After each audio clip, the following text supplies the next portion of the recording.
ಎಲ್ರಿಗೂ ನಮಸ್ಕಾರ. Welcome back to my YouTube channel ಮೇಘನಾ ವ್ಲಾಗ್ಸ್. ಇವತ್ತೇನು ಇವಳು ಮಾಸ್ಕ್ ಹಾಕೊಂಡು ಮಾಡ್ತಾ ಇದ್ದಾಳೆ ಅಂತ ಅನ್ಕೋತಾ ಇದ್ದೀರಾ?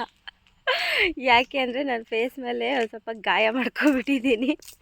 ಅದಕ್ಕೆ ಒಂದು ಸ್ವಲ್ಪ ಔಷಧಿ ಹಚ್ಕೊಂಡಿದ್ದೀನಿ. ಅದಕ್ಕೆ ಮತ್ತು ಮುಖದ ಮೇಲೆ ಗಾಯ ಇದೆ ಅಲ್ವಾ, ನೋಡಿದ ತಕ್ಷಣ ಕಾಣಿಸ್ಬಿಡುತ್ತೆ, ಒಂಥರ ಅನಿಸುತ್ತೆ. ಹಾಗಾಗಿ ನಾನು ಮಾಸ್ಕ್ ಹಾಕ್ಕೊಂಡಿದ್ದೀನಿ. ಫುಲ್ ಸೆಕೆ ತಡಿಯೋಕ್ಕಾಗ್ತಾಯಿಲ್ಲ. ಆಫೀಸ್ ರೂಮಲ್ಲಿ ಒಬ್ಬಳೇ ಇದ್ದಾಗ ಮಾಸ್ಕ್ ತಗೊತೀನಿ. ಈಗ ಆಚೆ ಬರಬೇಕಾದ್ರೆ ಮಾಸ್ಕ್ನ ಹಾಕ್ಕೊಂಡು ಬರ್ತಾಯಿದ್ದೀನಿ. ಯಾಕಂದರೆ ಯಾರು ನೋಡಿದ್ರೆ ಒಂಥರ ಅಸಹ್ಯವಾಗಿ ಅನಿಸುತ್ತೆ ಅಂದ್ಬಿಟ್ಟು.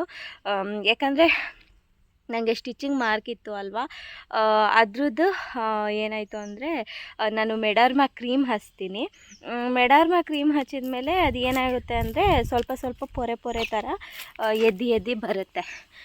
ನಾನೇನು ಮಾಡಿದೆ, ಫೇಸ್ ವಾಶ್ ಮಾಡ್ಕೊಬಂದಳು, ಅದನ್ನ ಹೀಗೆ ಮಾಡಿದೆ, ಅದು ಪೊರೆ ಥರ ಬಂತು. ನಾನು ಇದು ಹೀಗೆ ಬೇಗ ಬರಲಿ, ಅದು ಬೇಗ ಸ್ಟಿಚ್ ಮಾರ್ಕ್ ಹೋಗಲಿ ಅಂದ್ಬಿಟ್ಟು ಟವಲಲ್ಲಿ ಉಜ್ಜಿಬಿಟ್ಟೆ ಫುಲ್ಲು. ಅದೇನಾಯಿತು, ಅದ್ರ ಇರೋ ಚರ್ಮ ಎಲ್ಲ ಕಿತ್ಕೊಬಂದ್ಬಿಟ್ಟು ಒಂದು ಸ್ವಲ್ಪ ಗಾಯ ಥರ ಆಗಿಬಿಡ್ತು. ಮತ್ತು ಫುಲ್ಲು ಉರಿಯೋಕ್ಕೆ ಸ್ಟಾರ್ಟ್ ಆಯಿತು. ಆಮೇಲೆ ಏನು ಮಾಡೋದು ಅಂತಲೇ ಗೊತ್ತಾಗಿಲ್ಲ. ಹಾಗೆ ಅದಕ್ಕೆ ಈಗ ಬೆಳಗ್ಗೆ ನನಗೆ ಅದು ಏನೋ ಔಷಧಿ ನನ್ನ ಹತ್ರ ಇರಲಿಲ್ಲ. ನಾನು ಡಿಯೋ ತಗೊಂಡಾಗ ಅದರಲ್ಲಿ ಕಿಟ್ ಕೊಟ್ಟಿರ್ತಾರೆ, ಅದರಲ್ಲಿ ಜೆಲ್ಲೆಲ್ಲ ಇತ್ತು ಔಷಧಿದು. ಅದನ್ನು ಹಚ್ಕೊಂಡಿದ್ದೀನಿ. ಮತ್ತೆ ಮಧ್ಯಾಹ್ನ ಹೋದಾಗ ಅರಿಶಿನ ಹಚ್ಕೋಬೇಕು, ಸ್ವಲ್ಪ ಬೇಗ ಕಡಿಮೆ ಆಗಲಿ ಅಂತ. ಯಾಕಂದರೆ ಅದು ಫುಲ್ ಉರಿತಾ ಇದೆ, ಏನು ಹಚ್ಚಿದ್ರು ಫುಲ್ ಉರಿತಾ ಇದೆ. ಫೇಸ್ ಬೇರೆ ಅಲ್ವಾ, ಭಯ ಬೇರೆ, ಯಪ್ಪ ಏನು ಇನ್ನೂ ಬ್ಲ್ಯಾಕ್ ಆಗಿಬಿಟ್ರೆ ಅಂತ ಭಯ ಆಗುತ್ತೆ. ಹಾಗಾಗಿ ನಾನು ಮಾಸ್ಕ್ ಹಾಕ್ಕೊಂಡಿದ್ದೀನಿ. ಫುಲ್ಲು ಸೆಕೆ ತಡೆಯೋಕ್ಕೆ ಆಗ್ತಾಯಿಲ್ಲ. ಆದ್ರೂ ಏನು ಮಾಡೋಕ್ಕೂ ಹೋಗಲ್ಲ, ಗಾಯ ಆಗಿಬಿಟ್ಟಿದೆ, ಹಾಕ್ಕೊಳ್ಳೇಬೇಕು. ಇವಾಗ ನಾನು ಬಂದಿದ್ದೆ ಇವತ್ತು ಸ್ವಲ್ಪ ಲೇಟು, 10:20 ಆಯಿತು ನಾನು ಬರೋ ಅಷ್ಟರಲ್ಲಿ. ಮನೆ ಕೆಲಸ ಎಲ್ಲ ಮುಗಿಸಿ ಮತ್ತು ಇನ್ನು ಫ್ರೆಶಪ್ ಆಗಿಲ್ಲ, ಮನೆಗೆ ಹೋಗಿ ಫ್ರೆಶಪ್ ಆಗಬೇಕು. ಸ್ವಲ್ಪ ರೆಸಾರ್ಟಿಗೆ ಬಂದು ಆಮೇಲೆ ಮತ್ತೆ ಮನೆಗೆ ಹೋದ್ರೆ ಆಯಿತು ಅಂದ್ಬಿಟ್ಟು ಬಂದೆ. ಇವತ್ತು ಏನೋ ಗೆಸ್ಟ್ ಇಲ್ಲ. ಇವತ್ತು ಮಂಡೇ ವ್ಲಾಗ್ನ ನಾನು ಸ್ಟಾರ್ಟ್ ಮಾಡ್ತಾಯಿದ್ದೀನಿ. ನಿನ್ನೆ ಸಂಡೇ ನಾನು ಯಾವುದು ವ್ಲಾಗೇ ಮಾಡಿಲ್ಲ, ಏಕೆಂದರೆ ನಿನ್ನೆ ಸ್ವಲ್ಪ ಕೆಲಸ ಇತ್ತು, ಹಾಗಾಗಿ ಮಾಡೋಕ್ಕಾಗಿಲ್ಲ. ಯಾಕಂದರೆ ಮಂತ್ ಮುಗೀತು ಅಲ್ವಾ, ಅಕೌಂಟ್ಸ್ದು ಸ್ವಲ್ಪ ಕೆಲಸ ಇತ್ತು, ಅದನ್ನೆಲ್ಲ ಫಸ್ಟ್ ಮುಗಿಸ್ಕೊಬಿಟ್ಟೆ ನಿನ್ನೆ. ಇನ್ನು ಎಲ್ಲ ರಿಪೋರ್ಟ್ ಕೊಡಬೇಕು. ಆಫೀಸಿಂದ ಇನ್ನೂ ಕಾಲ್ ಬಂದಿಲ್ಲ ನನಗೆ. ಮೋಸ್ಟ್ಲಿ ಇವತ್ತು ಬರುತ್ತೆ, ಮಂಡೇ ಅಲ್ವಾ, ಹಾಗಾಗಿ ನನ್ನ ಕೆಲಸಗಳನ್ನೆಲ್ಲ ನಾನು ಮುಗಿಸ್ಕೊಬಿಟ್ಟೆ. ಇನ್ನು ಆಫೀಸ್ ಕಾಲ್ ಬಂದರೆ ಅದೊಂದು ನಾನು ಎಲ್ಲ ಲೆಕ್ಕ ಕೊಟ್ಬಿಟ್ರೆ ಆಗೋಗುತ್ತೆ, ಫೆಬ್ರವರಿ ಮಂತ್ದು. ಹಾಗಾಗಿ ಇವಾಗ ನಾನು ಬಂದ ತಕ್ಷಣ ಸ್ವಲ್ಪ ಸಿಸ್ಟಮ್ ಆನ್ ಮಾಡಿ ಬುಕ್ಕಿಂಗ್ ಏನಾದ್ರು ಇದೆಯಾ ಅಂತ ನೋಡಿಬಿಟ್ಟು ಆಮೇಲೆ ಈಚೆ ಬಂದೆ. ಸ್ವಲ್ಪ ಯಾರ್ಯಾರು ಏನೇನು ಮಾಡ್ತಿದ್ದಾರೆ ಅಂದ್ಬಿಟ್ಟು ನೋಡೋಣ ಅಂದ್ಬಿಟ್ಟು ಬಂದೆ ನಾನು. ಹಾಗಾಗಿ ಇವಾಗ ನಾನು ವ್ಲಾಗ್ನ ಸ್ಟಾರ್ಟ್ ಮಾಡ್ತಾಯಿದ್ದೀನಿ. ಬನ್ನಿ ಇವತ್ತಿನ ವ್ಲಾಗ್ ಹೇಗೆ ಹೋಗುತ್ತೆ ಅಂತ ನೋಡೋಣ. ನೋಡಿ, ಇದೆಲ್ಲ ಡ್ರಿಪ್ಪಿಂಗ್ ಪೈಪದು ನೀರು ಬೀಳೋದು ವಾಲ್ಗಳಿದೆ ಅಲ್ಲ, ಅದನ್ನು ನಿನ್ನೆ ನಾನೇ ಹುಡುಕ್ಬಿಟ್ಟು ಎಲ್ಲೆಲ್ಲಿ ಚಿಕ್ಕ ವಾಲ್ಗಳದು ಎಲ್ಲ ಕಡೆ ಹುಡುಕಿ ನಾನು ನಿನ್ನೆ ಎಲ್ಲ ಆನ್ ಮಾಡಿದ್ದೀನಿ. ಏಕೆಂದರೆ ಈ ಹುಡುಗರು ಯಾರು ತಲೆನೇ ಕೆಡಿಸ್ಕೊಳ್ಳಲ್ಲ. ಗಿಡಗಳೆಲ್ಲ ಒಣಗ್ತಾ ಇದೆ, ಆನ್ ಮಾಡೋಣ ಏನೂ ಇಲ್ಲ. ಅಲ್ಲಿ ಹಿಂದೆ ಲೈನೆಲ್ಲ ಏನಾಗ್ಬಿಟ್ಟಿದೆ ಅಂದರೆ ಫುಲ್ಲು ದರ್ಗ್ ಬಿದ್ದುಬಿಟ್ಟಿದೆ ಅದ್ರ ಮೇಲೆ. ಅಂದರೆ ತರ್ಗು ಏನಂತಾರೆ ಅದಕ್ಕೆ, ನಾವು ದರ್ಗು ಅಂತ ಹೇಳ್ತೀವಿ. ಅಂದರೆ ಒಣಗಿರೋ ಎಲೆಲ್ಲ ಅದ್ರ ಮೇಲೆಲ್ಲ ಬಿದ್ದು ಆ ಚಿಕ್ಕ ವಾಲ್ ಅಲ್ವಾ, ಎಲ್ಲಿದೆ ಅಂತಲೇ ಗೊತ್ತಾಗ್ತಾ ಇರಲಿಲ್ಲ. ನಾನು ಎಲ್ಲ ಕಡೆ ನಿನ್ನೆ ಹುಡುಕ್ಬಿಟ್ಟು ಎಲ್ಲ ಆನ್ ಮಾಡಿ ಮತ್ತೆ ಹುಡುಗರಿಗೆಲ್ಲ ತೋರಿಸ್ಕೊಟ್ಟಿದ್ದೀನಿ ಎಲ್ಲೆಲ್ಲಿದೆ, ಡೈಲಿ ಬಿಡಬೇಕು ಇದನ್ನು ಅಂತ.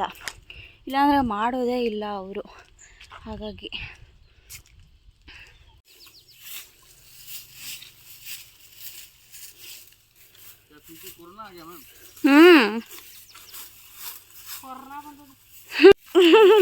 ಕೊರೋನಾ ಮತ್ತೆ ಬಂದಿದೆ ಅಂತಿದ್ದಾನೆ ಯಪ್ಪ.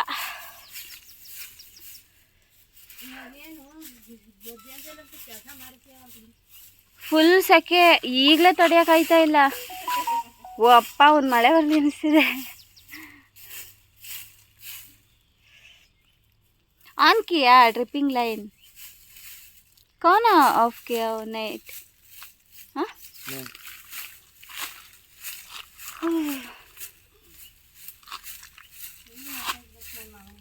ನೀವು ಆಂಟಿ ಚಿಕ್ಕ ಛತ್ರಿ ಬರ್ತಾವಲ್ಲ ತಲೆ ಮೇಲೆ ಹಿಂಗೆ ಅಂಟಾಕೊಳ್ಳೋ, ಅದನ್ನು ತಗೊಳ್ಳಿ. ನಿಜ ತಲೆ ಮೇಲೆ ಅಂಟಕೊಳ್ಳೋದು. ಹಾಂ, ಬಿಸಿಲು ತಾಗಲ್ತು ತಲೆ ಚಿಕ್ಕವು.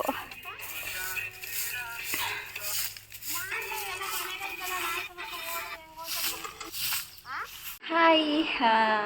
ಮತ್ತು ಏನಂದರೆ ನಮ್ಮ ಬ್ರದರ್ ಒಬ್ಬರು ಬಾಯ್ಸ್ ವರ್ಸಸ್ ಗರ್ಲ್ಸ್ ಶೂಟಿಂಗ್ ಸೆಟ್ಗೆ ಹೋಗಿದ್ದರು. ಅವರು ವಿಡಿಯೋ ಕಳಿಸಿದ್ರು, ಒಂದು ಚಿಕ್ಕ ಕ್ಲಿಪ್ಪಿಂಗ್. ಅದನ್ನು ನಾನು ಆ್ಯಡ್ ಮಾಡ್ತೀನಿ, ನೋಡ್ಕೊಂಡು ಬನ್ನಿ.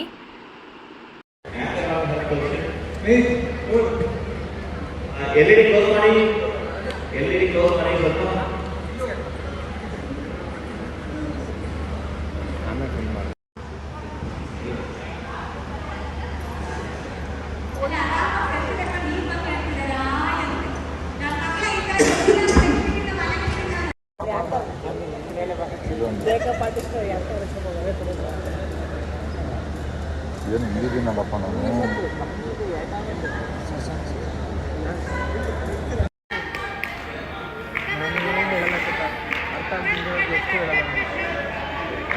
मर्यादा करें तो ऊटा जाओ करें मर्यादा काढली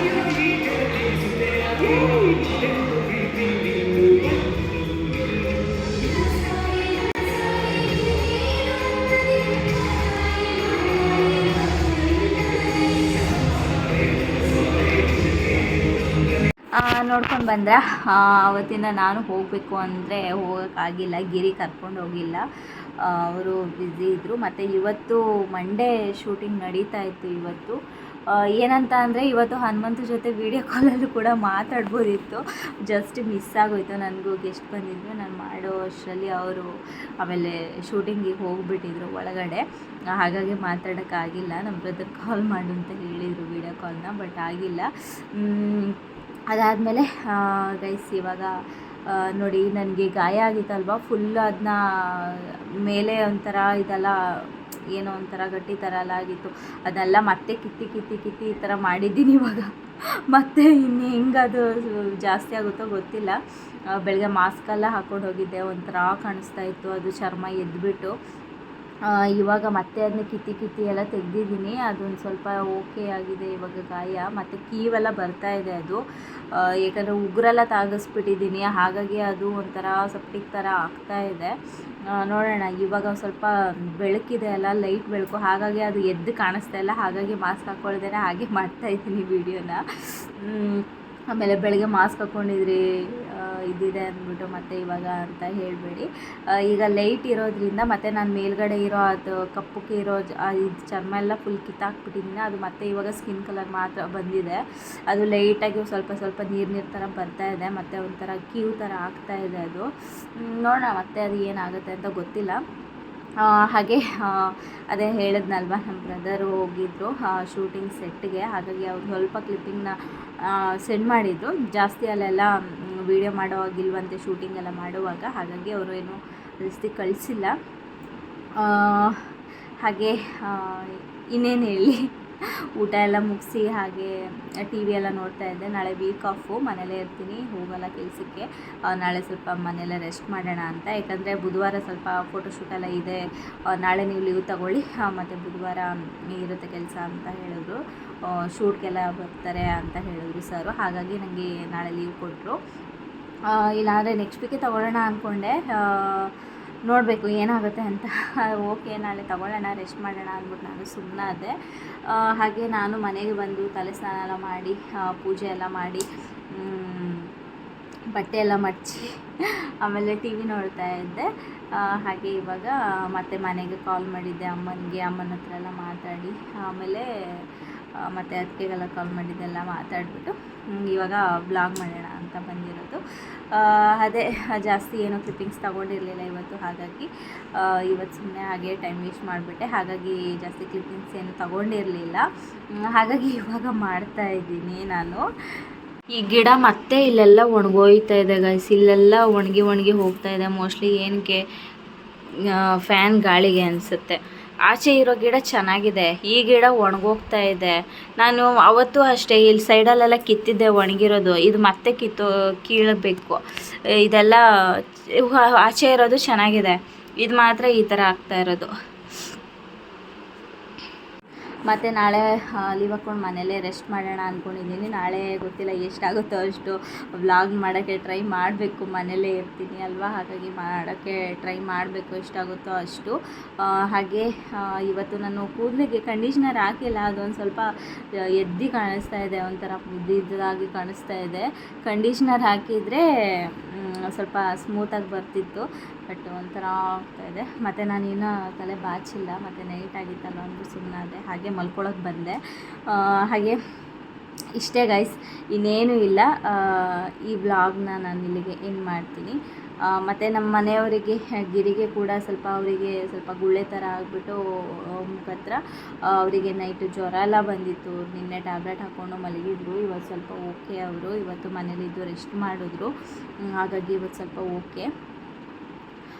ನೋಡೋಣ ನಾಳೆ ಎಷ್ಟಾಗುತ್ತೆ ಅಷ್ಟು ವ್ಲಾಗ್ ಮಾಡೋಕ್ಕೆ ಟ್ರೈ ಮಾಡ್ತೀನಿ, ಇಲ್ಲಾಂದರೆ ನಾನು ಫುಲ್ ರೆಸ್ಟ್ ಮಾಡ್ತೀನಿ ನಾಳೆ.